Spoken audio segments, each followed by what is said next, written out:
Halo guys, assalamualaikum warahmatullahi wabarakatuh. Terima kasih yang sudah subscribe channel Autism Official. Semoga kalian sehat, berkabar kalau untuk kita semuanya. Gimana kabar kalian sehat? Alhamdulillahirobbilalamin guys, semua waras masalah kesembuhan yang lagi sakit Allah sehatkan. Teman guys yang berjuang di rumah majikan tentunya diberikan kekuatan finish. Teman guys yang bahagia juga tentunya jangan lupa bersyukur. Kaisam tuh mau makan, cuma Kaisam belum makan ya. Kaisam lupa hari ini tuh belum ngoceh. Sebenarnya Kaisam tuh nggak lupa, hanya saja tadi tuh Kaisam keluar, anginnya tuh gede banget, suaranya nggak jelas cuy. Terus Kaisam nantilah nunggu Kaisam udah masuk kamar ya. Kalau kerja kan Kaisam itu kan sibuk ya cuy ya. Anginnya ribut banget itu T3. Kira-kira majikan kalian libur kerja atau kerja nih? Tapi biasanya kalau T3 tuh masih kerja ya majikan ya cuy ya. Yang puy, Kaisam mau dinner ini, cuma ya udahlah, nggak apa-apa. Kaisam nggak pakai mikrofon ya, Kaisam pakai headset aja. Semoga aja suaranya jelas ya. Kaisam akan berbagi satu kisah ini. Mbaknya lagi sedih juga. Kenapa Kaisam sedih? Ini tuh sebenarnya teguran ya untuk oknum agensi ya. Jangan mentang-mentang kita pembantu gitu ya, terus lantas kita di hatinya itu disakiti gitu kan. Ya kita memang masih baru ya, kecuali ini mbaknya itu punya experience gitu atau pengalaman di Hong Kong berapa tahun gitu kan, boleh kayak gitu. Orang ini mbaknya baru dari PT gitu kan, tadi siang itu sampai nangisnya kayak gini. Kaisam, saya sedih. Kenapa kamu kok nangisnya kayak gitu? Mama tua kaplak kalau nangis itu ya kan. Ya tapi nggak apa-apa, Kaisam dengerin, sok cerita kenapa. Oke cuy, jadi ceritanya si pekerja migran ini baru kerja di majikan itu 1 minggu.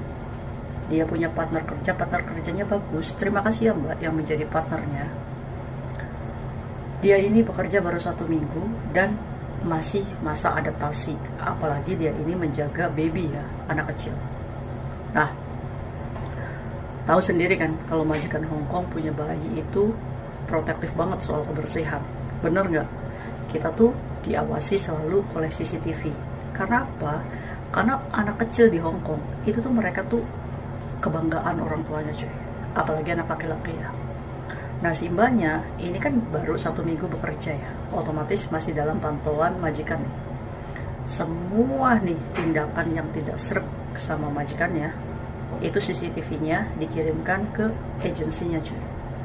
Maksudnya si majikan mungkin karena dia itu kan mengambil CC ini mahal ya kan, jadi bukan salahnya si partner kerjanya gitu kan, bukan tugasnya partner kerjanya untuk mengajari si pekerja migran ini yang baru, tapi adalah tugas agensinya ya kan, bagaimana memberikan pembelajaran untuk si CC barunya ini. Iya dong, kita secara gitu kan ngambil mahal, masa iya CC kita kayak gini, komplainnya kemana kalau bukan ke agensi. Jadi dari 1 minggu itu banyak CCTV yang dikirim ke agensinya. Akhirnya si pekerja migran ini dipanggil cuy sama agennya ya kan. Nah kenapa kok bisa dipanggil? Awal mulanya cuy, si mbaknya ini ngelap tisu ya, ngelap gitu, ambil tisu ngelap, jatuh ke lantai, terus diambil pakai kaki sama mbaknya, terus dibuang ke tempat sampah pakai tangan buangnya ya kan. Mungkin majikannya merasa bahwa itu tuh attitude-nya nggak bagus ya, mau lemau atau nggak sopan seperti itu. Padahal cuci tangan, Kaisam ngomong kamu cuci tangan Kaisam, karena kalau pegang bayi kita tuh selalu cuci tangan ya, steril, harus steril kalian.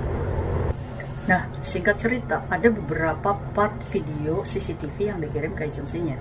Akhirnya dipanggil. Ini agennya Kaisam tahu ya. Terus ini Koko ya yang menangani si pekerja migran ini.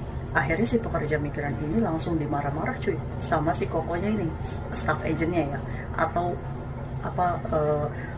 ya staff agentnya lah. Terus dia ini, si staff agentnya ini menyuruh mbaknya untuk ambil tisu, taruh di lantai, dilap-lap, terus ditaruh, disuruh makan ini tisu. Gak boleh gitu dong. Akhirnya mbaknya ini dipanggil sama Koko ya, Koko salah satu agensi. Kaisam catat nih agennya. Jadi si mbaknya ini untuk mencontohkan apa yang dilakukan di CCTV itu cuy. Jadi dia ambil tisu ya kan, ditaruh di lantai, suruh elap, Terus apa yang terjadi? Si agent ini suruh makan itu tisu. Kamu makan gak? Agent model apa ini? Ya kan? Terus karena dia ini tidak bisa menahan emosinya, si agensi ini ya, si Koko ini, akhirnya apa? Akhirnya dia lempar itu handphone mbaknya loh, handphone satu-satunya aset yang dia bawa dari Indonesia gitu kan, untuk bisa berkomunikasi dengan keluarganya, dilempar sama agennya sampai layarnya itu cacat. Itu sebenarnya udah perusakan barang loh. Kalau dilaporkan ke polisi, ini bisa. Jangan karena si pekerja migran ini baru bekerja 6 minggu, maka kamu boleh melakukan hal tersebut kepada pekerja migran.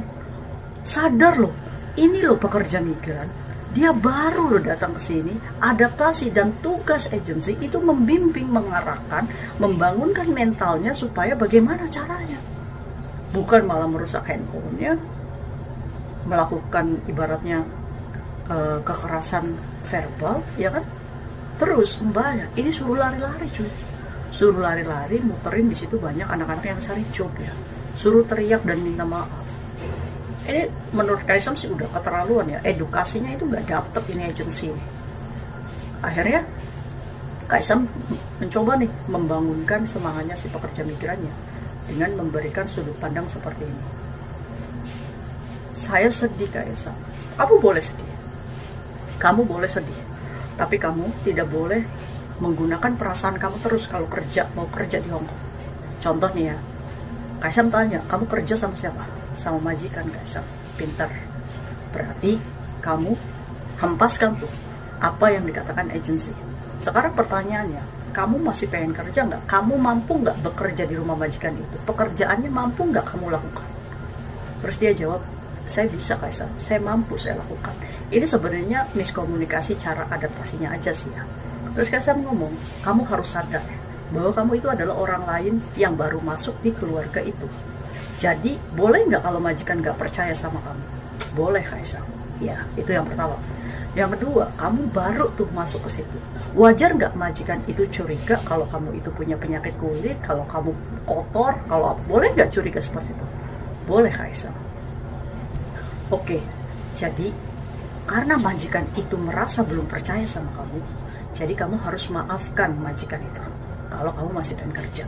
Iya Kaisam, tapi saya sedih. Iya nggak apa-apa, kamu maafkan dulu deh majikan kayak gitu. Dia itu bukan mengadukan kamu ke agensi, hanya saja majikan itu dia merasa bahwa mengambil kamu dari agensi, maka tugas agensi yang menegur kamu, bukan tugasnya mbak yang satu kerjaan sama kamu. Karena itu bukan tugasnya si pekerja migran yang satunya. Majikan juga pengen memberikan rasa nyaman, aman kepada cecenya yang satunya. Jadi kalau misalkan agensi kamu yang negur, itu karena majikan sudah membayar biaya proses kamu ke agensi. Jadi itu tugasnya agensi. Ya, jadi kamu hilangkan dendam kepada majikan. Ya, kalau misalkan memang majikan tidak suka seperti itu, berarti kamu harus perbaiki. Caranya gimana Kaisam? Nurut apa yang dia mau lakukan. Dan ingat bahwa kita kerja diawasi CCTV. Jadi kerjakan yang jangan dibikin sesimpel kita sendiri. Contoh, tisu jatuh, etika, berarti kita ambil pakai tangan. Setelah pakai tangan, taruh di tempat sampah, baru kita cuci tangan. Tunjukkan bahwa kita juga hidup itu bersih. Oke ya, nah ini permasalahannya agensi. Kaisam juga agak tidak setuju cara mendidik agensi ini seperti ini. Tapi Kaisam sudah ngasih tahu kembali, agensi mengatakan kepada kamu seperti itu. Dia pengen menunjukkan bahwa karakter orang Hongkong itu memang seperti itu. Kalau diomong kemengok, kamjon, stupid, bodoh, pernah nggak kalian diomong kayak gitu sama majikan? Pastinya semuanya pernah mengalami, benar nggak? Nah, jadi agensi ini ingin menerapkan kepada kamu bahwa karakter orang Hongkong itu seperti itu. Kalau ngomong kasar, menunjukkan tindakan yang tidak menyenangkan yang terjadi saat kamu dilakukan seperti itu. Itu namanya mungkin agensi itu pengen menunjukkan kembalinya nih kayak gini nih majikan nih yang ngelempar handphone, yang ngomong kamu bodoh, yang ngomong suruh makan itu tisu, ya kan? Itu tuh adalah contoh tingkah laku majikan di luar sana. Itu artinya agensi ini sebenarnya pengen ngasih tahu kamu bahwa majikan kamu itu baik. Kalau terjadi seperti ini, terus agensinya begini, kalau kamu nggak mau kerja di situ, saya bisa melakukan yang di luar kamu tahu katanya. Ini kan berarti sudah ada pengancaman ya. Nah, oke, kita bahas kasusnya. Apakah majikan itu boleh komplain ke agensi? Jawabannya boleh. Nah, kalau kita dikomplain ke agensi, apa yang harus dilakukan kalian kalau dapat komplainan dari majikan? Kalian lakuin apa? Kalau Kaisam yang dikomplain, yo Kaisam diam aja. Tinggal oke, kita perbaiki. Oh, berarti majikan memantau kita dari CCTV. Oh, majikan berarti tidak menyukai kita seperti ini. Majikan komplain, itu majikan pengen kita berubah. Jadi kita tunjukkan seprofesional itu. Jadi buat kalian yang dikomplain-komplain, harusnya kalian bahagia gitu. Karena apa? Karena ada standar yang diinginkan oleh majikan. Jadi jangan merasa bahwa kalian itu kurang, minder, tidak puas. Jadi kayak gimana gitu kan? Nggak usah. Majikan komplain itu pengen kamu berubah dan mengikuti cara yang diinginkan oleh majikan. Jadi follow aja menurut Kaisang. Komplainan itu wajar cuy, wajar. Kenapa komplainnya ke agensi? Ya karena dari bahasa kita juga masih belum paham. Ya, oke? Nah itu. Yang kedua, ini buat agensinya. Kaisam nggak terima ya, agensi melakukan seperti ini. Ini sudah pembulian, sudah ibaratnya kekerasan mental ya. Dan Kaisam tidak cocok dengan cara seperti itu. Karena apa? Ini manusia loh. Ya kan? Coba kalau misalkan mentalnya dia nggak kuat. Dia setiap kerja, dia mengingat tuh apa yang dilakukan agensinya. Ini bisa fatal loh. Ini bisa menimbulkan trauma loh kebayang. Makanya apa yang dilakukan sama Kaisam? Kaisam report ke KJRI karena ya udah masalah nih. Karena memecahkan handphone. Harus ditegur agent kayak gitu. Jadi agent, siap-siap aja. Kamu yang ngelemparin handphone yang banyak. Saya sudah follow up kasusnya ke KJRI. Besok agent besar tuh. Itu akan nelpon kamu. Biar kamu tahu bahwa nggak semua pekerja migran itu bisa dibegitukan gitu kan. Jangan mentang-mentang kalian berbisnis. Kita ibaratnya kita juga sama loh. Kita juga aset yang menguntungkan perusahaan kalian. Ya kan? Kalau kalian mengedukasi kita, setidaknya secara manusiawi lah. Masa kamu tisu baru ditaruh di kaki, terus ditaruh di mulut gitu kan? Ya nggak gitu juga. Harusnya dikasih tahu, dibimbing. Kamu jangan kayak gitu ya. Cukuplah dengan pengajaran kayak gitu juga menurut Kaisang oke. Kalau sampai ada perusakan sampai kayak gini, ini udah nggak sehat ini agennya, ya kan? Akhirnya follow up Kaisang diterima. Mbaknya sudah menuliskan kronologi. Senin nanti dia ditelepon sama KJRI supaya ditegur, supaya pekerja migran ini nanti kalau dipecat dia tidak diintimidasi, biar dia nggak merasa bahwa dia nggak mau kerja gitu kan, ya kan? Gak usah takut, Kaisang cuma kasih tahu ke Mbak ya, kamu kalau dipecat, syukur alhamdulillah, nanti kita cari majikan lagi. Tapi jangan sekali-kalinya kamu punya pemikiran untuk pergi dari rumah itu. Karena apa? Karena kamu datang ke sini dengan beban hutang PT. Otomatis kamu harus bertahan. Untuk membuka datamu, setidaknya kamu 11 bulan bertahan. Kamu pasti bisa. Udah gak usah sedih. Kalau kerja di Hong Kong, kamu pakai perasaan, hancur kamu. Gak akan kamu bisa bertahan. Maksud kayak Tisam tuh, agensi tuh mengatakan tuh seperti itu aja gitu kan. Gak usah sampai merusak handphone, ya kan, sampai jejelin tisu. Itu menurut Kaisang etikanya udah nggak bagus itu agent ya. Dan itu agent tuh harus ditegur. Jangan mentang-mentang kita pembantu, kita nggak bisa negur agent balik. Kita loh punya KJRI, semua data agent di sana loh, ya kan. Sekali-kalinya melakukan ibaratnya pelecehan menurut Kaisang.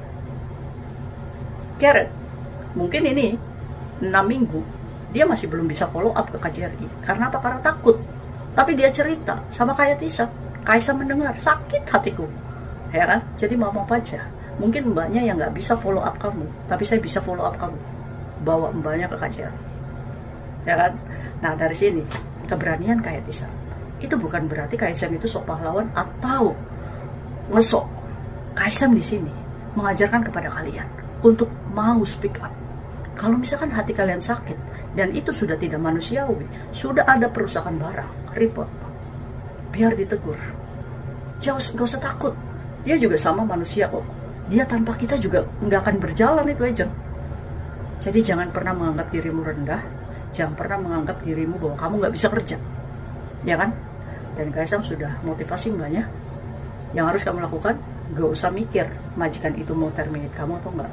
Yang harus kamu lakukan adalah hari ini kamu dimulai bangun tidur, Kamu kerja, kerjakan apa yang ditugaskan majikan. Selesai.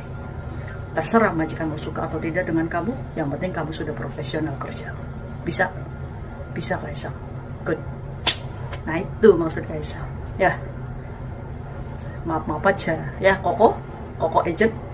Siap-siap aja besok nanti ditelepon kamu. Iya dong. Kamu merusakin handphone, untung aja gak disuruh ganti kamu. Kamu banyak duit kan? Ini handphone loh, pekerja migran loh. Dia cuma aset satu-satunya yang dibawa dari Indonesia. Belum juga punya gaji, udah kau rusak-rusakan itu handphone. Gak boleh dong kayak gitu. Gengsi, bayarin dong. Bayarin servisnya. Geram Kaisang ya kayak gitu ya. Harusnya kamu tuh kasih jajan. Kamu belum kerja nih, kasih $50. Ada gak sih kayak gitu? See you next video, bye. Assalamualaikum warahmatullahi wabarakatuh. Buat Koko yang denger video kayak itu, semoga kamu belikan handphone itu. $1000 buat kamu. Kamu kan banyak duit, ya gak sih? Masa kamu merusak handphone pekerja migran?